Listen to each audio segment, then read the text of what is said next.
Welcome to Setting the Stage. I'm Brooke Savage. Marlon Wayans will be at the Orlando Funny Bone this week, and he is here to tell us all about it. Marlon, thank you so much for taking time out of your busy schedule to meet with us today. Hey, thanks for having me. I appreciate you. So first off, I want to know, how did you get into acting and comedy? Acting, I don't know. I guess when I was 4 or 5 years old, I started starring in my school plays. And by the time I got to fourth grade, I was turning down roles because I felt like they were degrading. They wanted me to be, after I was Peter Pan in the fourth grade, it was the second grade or the third grade? And in the fourth grade, they wanted me to do Oliver Twist. And I was like, no, I don't like the fact that the way they treat him. It felt too much like a slave movie for me. And I was like, no, I'm not going to do that. I said, I'll do Mr. Bumble. They begged me to be in the play, so I said, I'll be Mr. Bumble. And I stole the school play. And then comedy, I didn't start till I was 38 years old. I did it when I was like 16, 17. I did it again at 18. I tried it a few times at 19. And then Chris Rock heckled me at the Laugh Factory, and I quit for 20 years. And the only thing that brought me back to the stage was the fact that I was supposed to play Richard Pryor in the movie and the biopic. And I was like, if I'm going to play the greatest comedian ever, then I got to get my ass on stage. Well, I love it. Have you ever told Chris? And then once I started doing stand-up, I was like, I don't know what happened to the movie, but I started out wanting to play great, and now I want to be a great. Wow. Is there one you prefer more than the other? Do you prefer acting or stand-up, or are they different? They're like your kids, right? You love them all, but you love them all differently. So I love every last single facet of what I do. I love the writing. I love the producing. I love the dramas. But right now, I think stand-up gives me the instant gratification, because stand-up is like I'm in a writing session and there's hundreds of people watching. Right. So you know whether your idea is good or not. And what it does is it just kind of fine-tunes and refines your skill set as a writer. I have heard that about comedy, about how it's like you're testing it out in a way. What does the process work? Is it your stand-up routine? Is it something you work on for months, for weeks, test it out in different? Everybody has their own process. I don't do any of that. Like, I just go on stage, and a lot of times when I'm writing on the stage, I don't write it out first and go, all right, let me memorize these jokes. I just go, this is what I want to talk about. And I just go up and have truthful conversations about what I was going to talk about. And then I figure the structure out over the course of, a few hundred shows. And you go, oh, okay, cool. And then you find the layers and the tie-ins and the characters and the voices. And then you just play with it. And before you know it, you got a whole special. Sometimes, like, God Loves Me took me 3 months to write and perform before I shot a special, 3 or 4 months. Good Grief took me a year.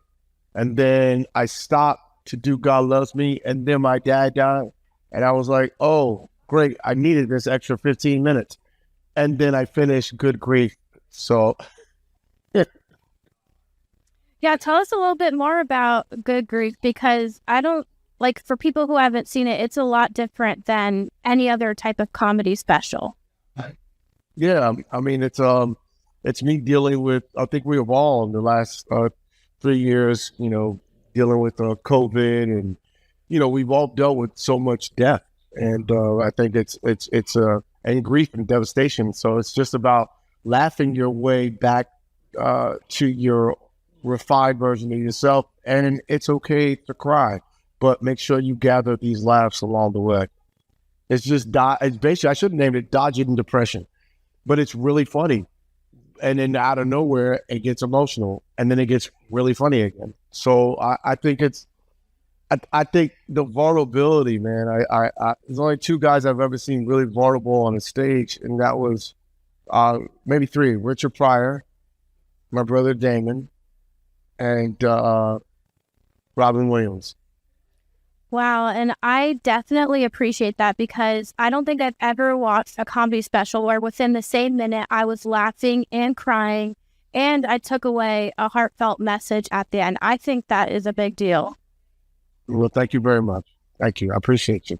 Yeah. I always wanted to be different. And I guess, over the course of time, you figure out your own identity and own point of view and your own seasonings. And I think this one and God Loves Me really allowed me to go, oh, okay, now I know my structure. Like I'm working on my new hour, and I already have a new hour. Sometimes it takes comedians months or years to build that.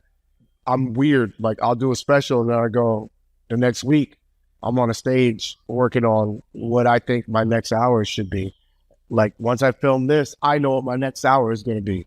And after I film that one, I know this fragments of what I know my next two specials after that's going to be.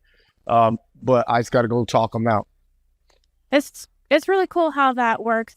What is some of the feedback you've seen about? And Good Grief is on Amazon, by the way. Yeah. Amazon Prime. Exactly. What is some of the feedback you've received from it? Has anyone shared their personal stories with you? Yeah, man. And you look on my comments on my Instagram, Marlon Wayans, and my comments on Twitter/X. Fans are loving it. People are like, it's healing. It was a masterclass. It was masterful. They say that it was needed. It made me laugh and cry at the same time. I was dealing with grief myself, or my mom just passed, and this special helped me put into perspective how I should celebrate her life and not mourn her death. It was just I'm getting a lot of positive feedback. I think it's just it's personal, and you don't realize how much personal experiences actually connect with the audience more so than even pop cultural or political humor. Right. And I don't want to reveal too much about it, but one thing I did like, and that I thought something you noted, is that how you talked about how a lot of comedians kind of keep it in, and you mentioned how they always have the last laugh, but you were talking about how important it is to do things the way you were doing. And I've even seen comments of people saying, yeah, he really laid it all out there. Yeah. Well, thank you. That's what I was unintentionally trying to do, because I knew that was my last time I was going to be talking about my parents and the people I was grieving. And it was kind of like closing the chapter for me. I carried that around for a while, and it was hard sometimes. That wasn't the first time I broke down on stage. When my dad passed, I had a show 15 minutes after I found out he passed. I had 2 shows, and I had to go do those shows. And then afterward, I would reveal the audience what just happened. And the reason why I waited, because I didn't want them to feel bad for me. I wanted them to know that when you're going through stuff, that you can still show up, you can still perform, you can still go do the things you love and show up for yourself and your audience, or show up for your job, and then take that time for you. And even though it was 300-400 strangers in the room with me, I felt like I used all of them for support at that moment. And whoever was there, I'm grateful. Absolutely. And they supported you. Definitely. They gave you a standing ovation. But your show in Orlando is different than Good Grief, right? So what can we expect from your show in Orlando? Expect the unexpected, but expect a really polished structure and a journey.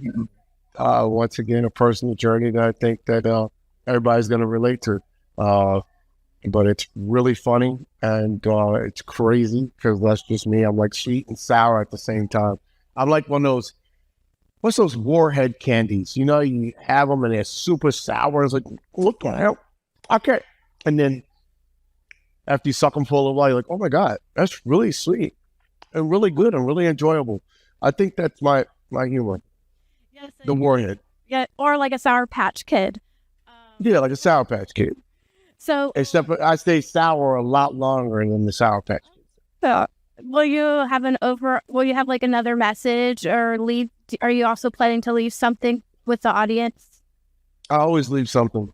I think it's important. Like to me, stand-up comedy is like a sitcom. A sitcom, you do 20, it's 22 minutes long.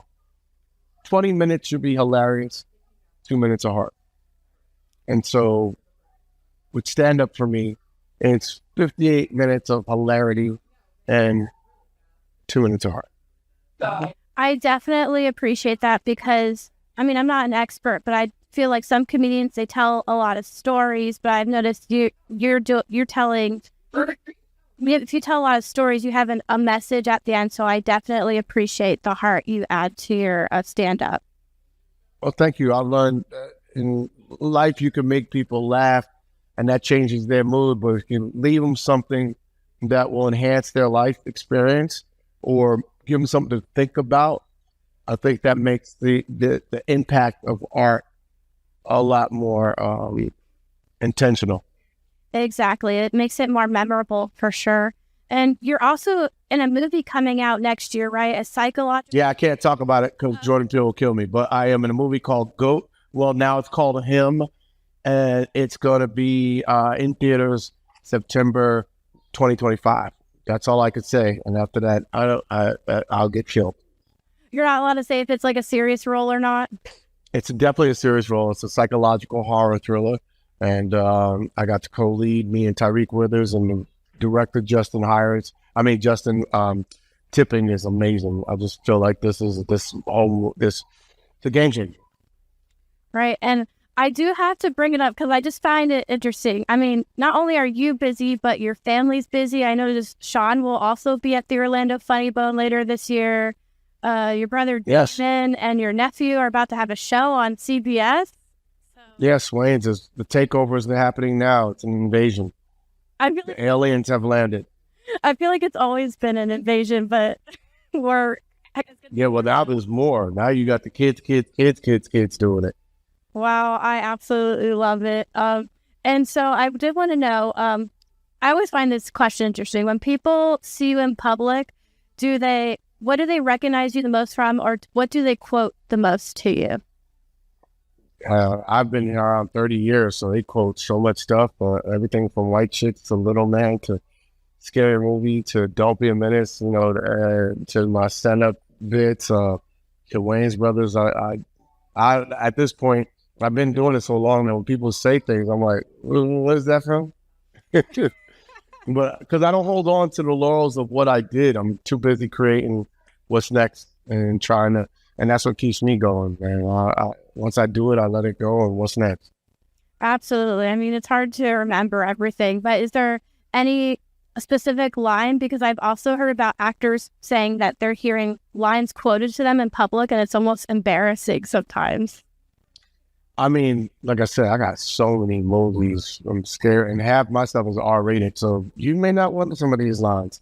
A lot of lines from White Chicks, a lot of lines from Don't Be a Menace, a lot of lines from Scary Movies. I've made a lot of movies for a lot of people that smoke weed, so they're definitely going to throw stuff out at me. That's funny. Well, I did grow up watching the Wayans brothers and White Chicks, so I can appreciate that. I've heard also people always ask you if there's going to be a White Chicks too. I don't know. That's a lot of makeup. 7 hours. It's a lot of work. So I want to do Black Men, and where I don't do any makeup, and I just show up and I'm ready for work. And I don't have to do 7 hours of makeup and then work 14 hours after that. But, you never know. I think it's time for us to do some sequels to some of these movies that we created because people always asking us for. Yeah. I definitely can appreciate that answer. Is there anything else you want to bring up about your upcoming show in Orlando, or what else? No, I just want everybody to come on through and come laugh and come enjoy, and just know that it's a completely different hour than Good Grief, a completely different hour than God Loves Me. It's just brand new stuff, and it's a brand new experience, and you're going to laugh. I've got a lot of standing ovations on this set, so come check it out. Don't judge me. That sounds very exciting. Again, you could catch Marlon Wayans at the Orlando Funny Bone this week, Thursday through Friday. I'll post the details on clickorlando.com/setting the stage. Marlon, thank you so much for joining us. Thank you so much. I appreciate you.